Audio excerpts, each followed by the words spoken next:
living room. Fucking with this 427 parts for it anyway.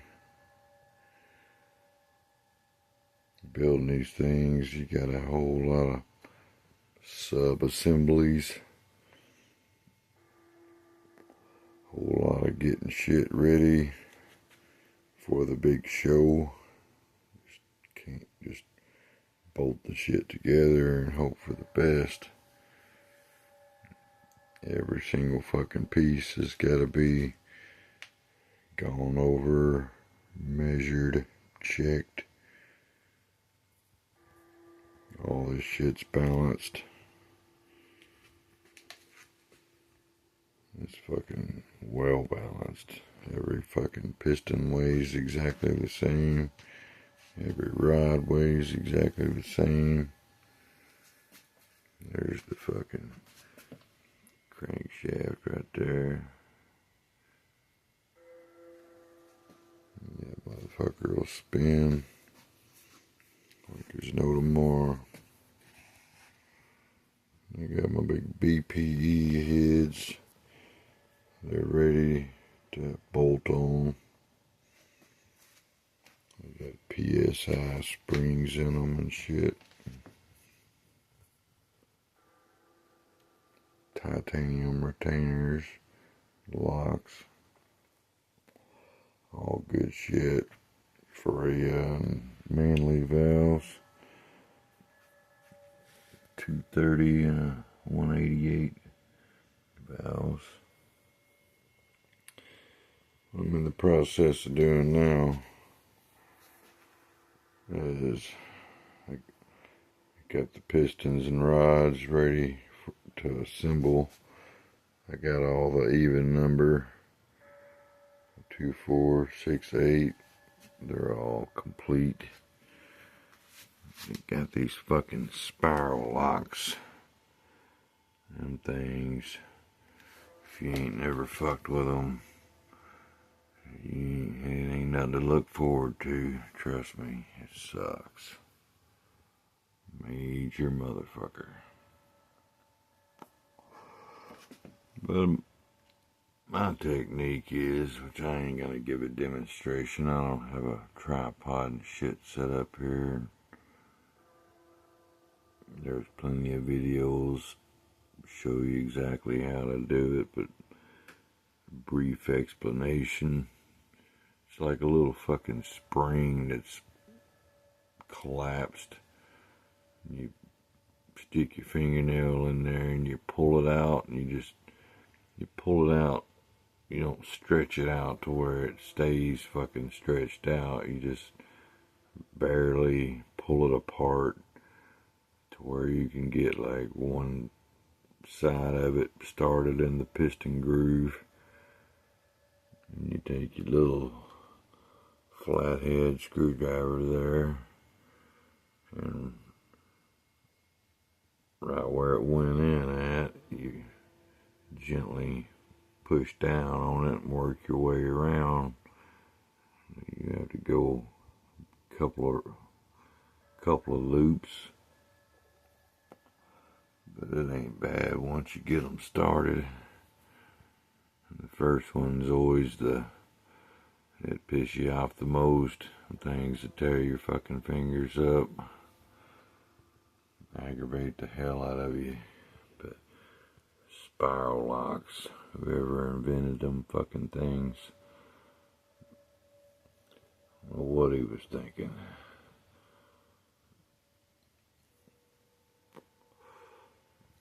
Got the blueprint heads. Like I said, they're ready to bolt on. And if you need to remove the said Spirolock, you take your little hook there. Your piston will have a little spot where you can get a hook in there and pop it out. They're a lot easier to get out than they are to get in. My piston rod orientation, of course, these are full floating, bushed. These are GM Bowtie H-beam rods with ARP 2000 rod bolts. So they're good for some power. They're extra fucking long. They're 6.535 long. Standard big block Chevy is 6.135. But I always take, like, there's I mark everything, designate it. There's your driver's side cylinder head. Get your 1, your 3, 5, 7. I'm gonna take the fucking, there's 1, 3, 5, 7. And I match the fucking dome to the chamber. Make sure the orientation is correct. And the rods, speaking on Chevrolet here, which are most of them, your fucking tangs. These are your tangs where your bearings snap into. But that shit always faces the pan rail, old pan rail side of the block. So you go through, get your dome matched up with your chamber, and then get your rod, make sure the fucking tangs are pointed to the outside. And then your rod's got a flat side. That's the flat side. And it's got the chamfered side. That chamfered side always goes towards the crank, because some cranks have a fillet that sticks up, and if it's flat all the way across, it's liable to grab a hold of the fucking crank. But your chamfer goes to your crank side, and the flat part goes towards the other connecting rod. And of course your tangs go towards the pan rail. All that shit's gotta be properly orientated. And I'll just fucking mark my rods with a Sharpie. Keep it all orientated. 3:55 a.m. Got 4 of these bastards done. Got 4 to go. That's how I spend my evenings. Drink a lot of coffee, smoke a lot of cigarettes, and do a lot of cussing. Fucking with this shit. There's the induction. You got your Barry Grant 1050 Holly Dominator. You got a Bowtie single plane intake. Going on these BPE heads. But that's what I've been pretty much just prepping the parts. Got to get everything ready for the big show. A lot of planning. Got to make sure everything's compatible. You might go to, on your final assembly, you might, which some people just fucking, they have one assembly. They just bolt the shit together just to find out their fucking dome on their pistons hitting the head or some shit. And you gotta take it all back apart and fucking clearance shit and deal with all that nonsense. It's a hell of a lot better to catch it before you even start putting the fucker together. I make sure every part is ready to go, ready to bolt together. And I'll trial fit it without the rings. Turn it over, make sure everything's fucking jiving when you're dealing with this non-stock shit. Like some connecting rods like these fuckers here, you might have to clearance your block and shit to run them. You never know what they're liable to hit, so it's best to find all that out before you bolt it together for the last time.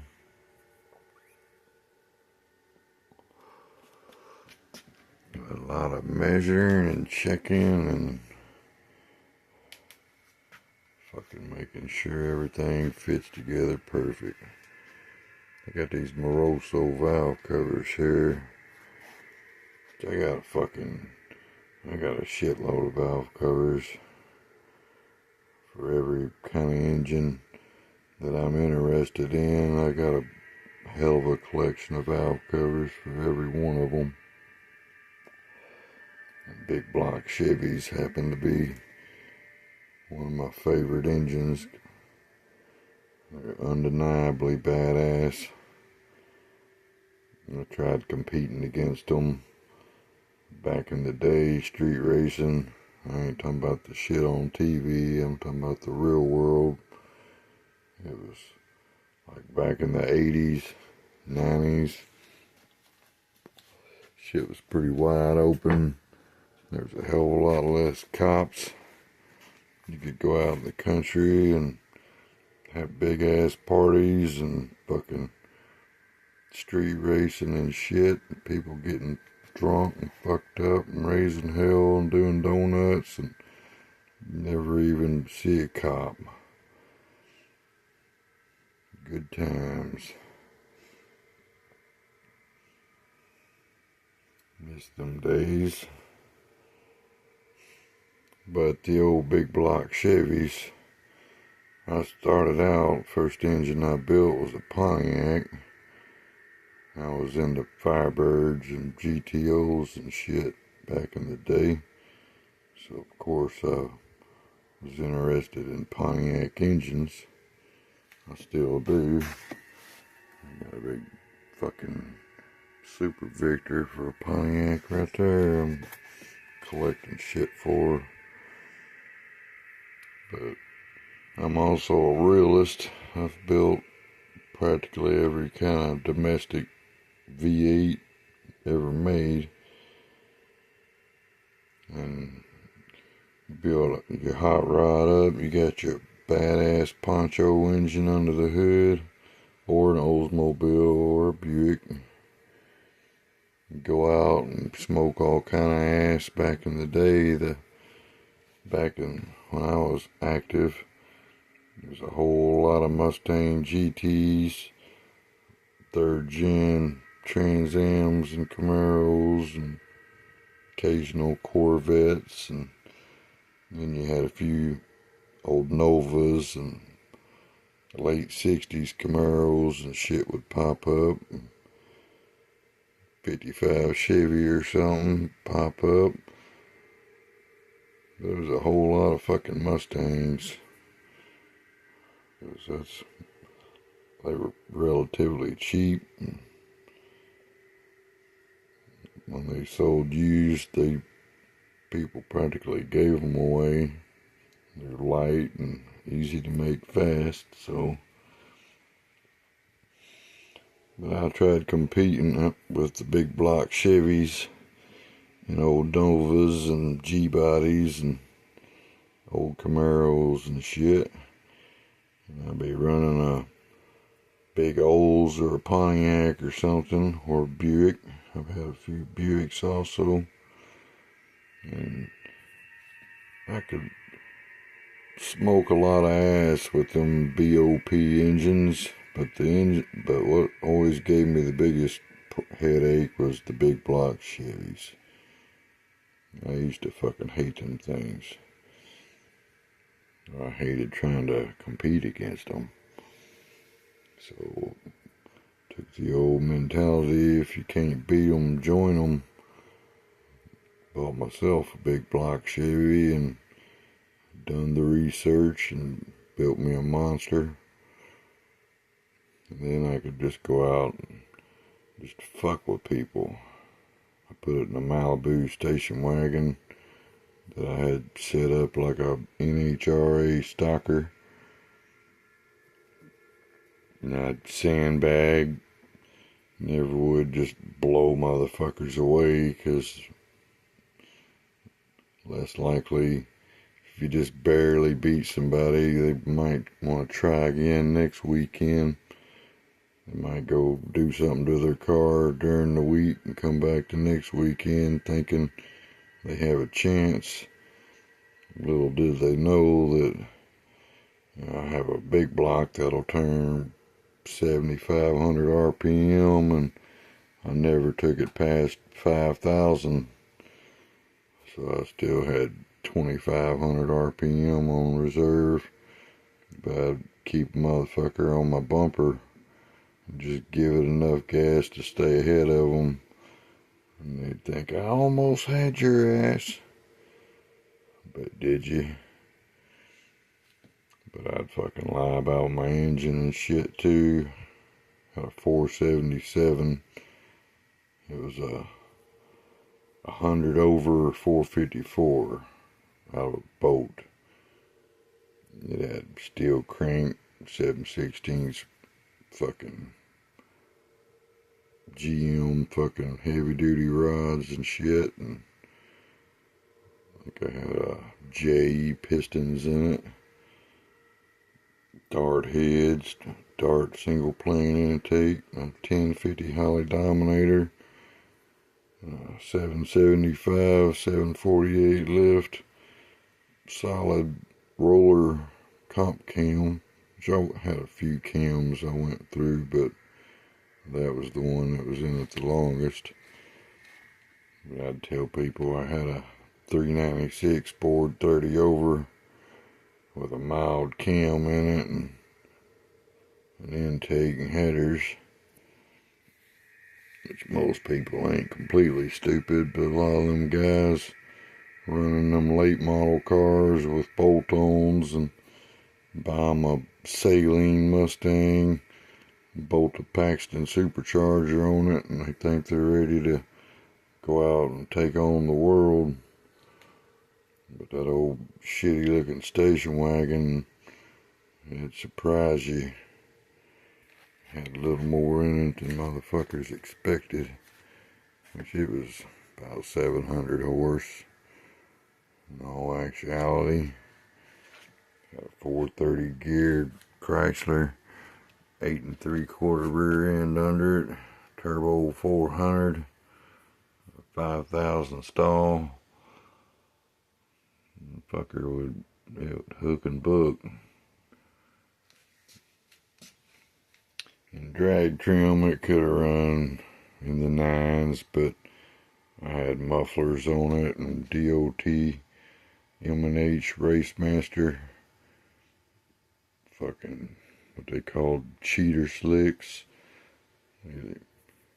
Pretty much a slick with grooves cut in it.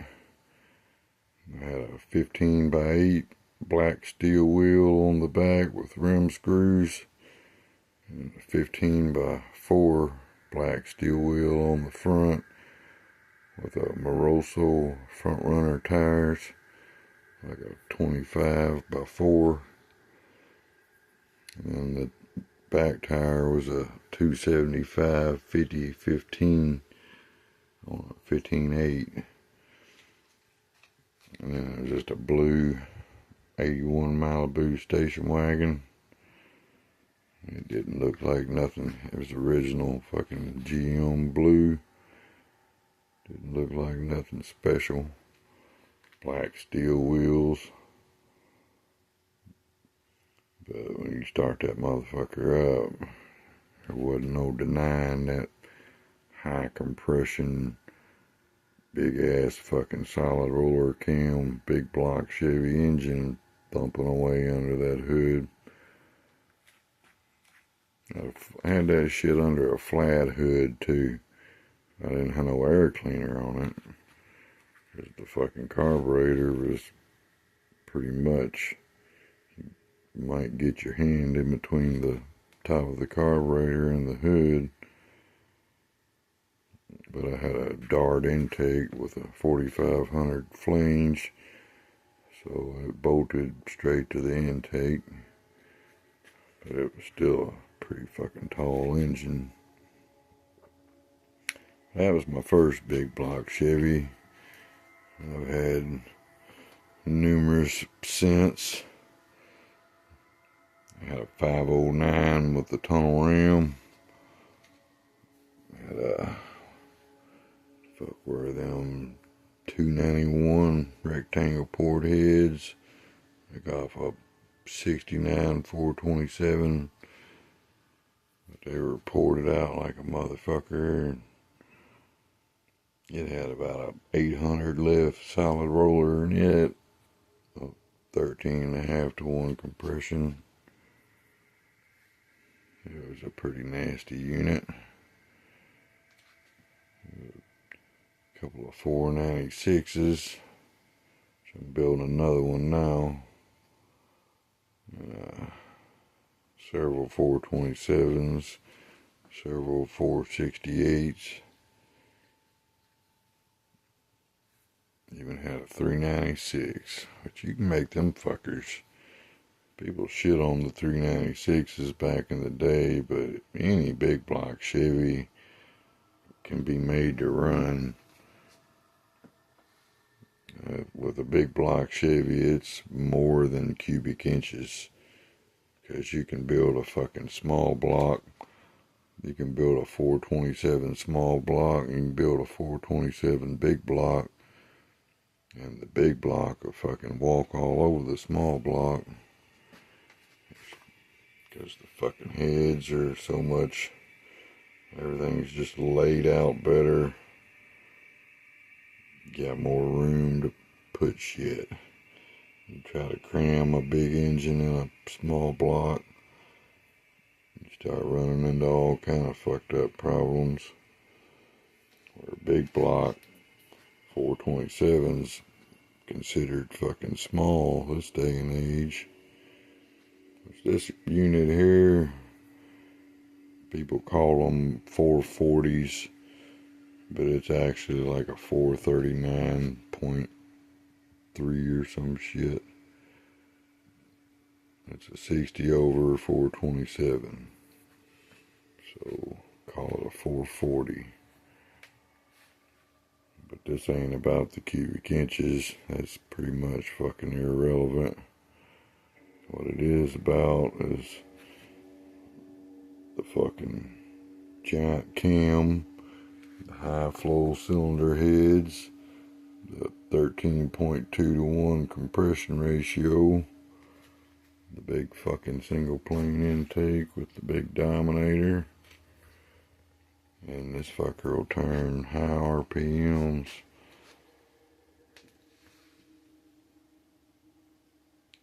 So it'll make a lot of power. It won't make the fucking torque like a 496. Longer stroke, of course, gonna make more torque. But this will make torque at a high RPM.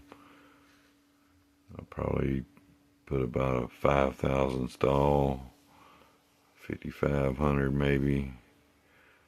I have a BTE. It's a 5,000 stall behind a small block, but I think behind this big block it'd probably flash 5,500. But it'll probably be the unit that goes behind this motherfucker. But there's what I've been doing. I'm prepping the parts, getting it ready for the big show, and it's damn near ready for assembly. All the sub assemblies are about finished. The block's fucking clean as a pin, ready to boogie. So there it is, the 427 shit.